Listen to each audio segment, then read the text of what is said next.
کہ نبی پاک صلی اللہ علیہ وسلم نے معراج کی رات اللہ تعالیٰ کا دیدار کیسے حاصل کیا، اور وہ جو حدیث مبارک میں حضرت عائشہ صدیقہ رضی اللہ عنہا کا قول ہے، جو وہ اللہ تعالیٰ کے اس الحضور کا اللہ تعالیٰ کو دیکھنا، اس سے انکار کرتی ہیں، اس کا کیا مطلب ہے؟ تو اس پر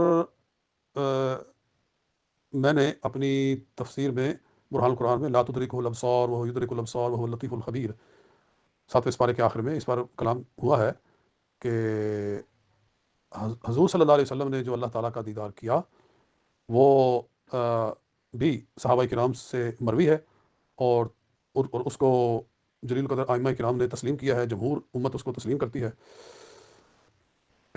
اور وہ کیسے تھا تو وہ ہم اس کی کیفیت نہیں جان سکتے، وہ اللہ تعالیٰ جانتا ہے اور اس کے رسول صلی اللہ علیہ وسلم جانتے ہیں کہ وہ دیدار کیسے ہوا تھا۔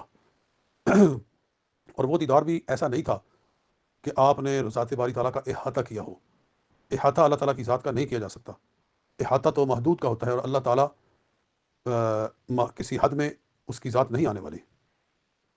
اور جو حضرت عائشہ صدیقہ ام المؤمنین رضی اللہ تعالیٰ عنہا نے جو انکار فرمایا، تو اس انکار کو بھی علماء کرام نے نفی احاطہ پر محمول کیا ہے کہ یعنی حضور صلی اللہ علیہ وسلم نے اللہ تعالیٰ کو یوں نہیں دیکھا جیسے کہ ایک چیز کو ہم یوں دیکھتے ہیں کہ اس کی تمام حدود اربع ہمارے سامنے آ جاتی ہیں، یوں اللہ تعالیٰ کو کوئی نہیں دیکھ سکتا۔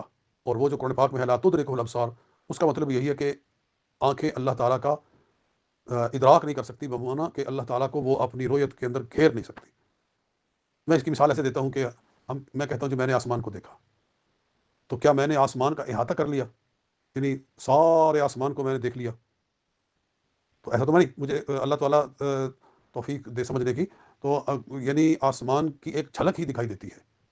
یوں ہی رب العالمین کو حضور صلی اللہ علیہ وسلم کا دیکھنا تھا کہ بس ایک جھلک آپ نے پائی، اور وہ جھلک بھی کوئی اور نہ پا سکا۔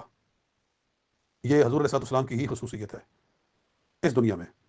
آخرت میں روز قیامت جب مومنین جنت میں جائیں گے تو وہاں اللہ تعالیٰ کا دیدار ہر مومن کو نصیب ہوگا، اور اس بارے میں قرآن میں بھی اشارہ موجود ہے کہ وجوہ یومئذ ناظرۃ الی ربہا ناظرہ، تر و تازہ چہرے اس دن اپنے رب کو دیکھتے ہوں گے۔ السلام علیکم ورحمۃ اللہ۔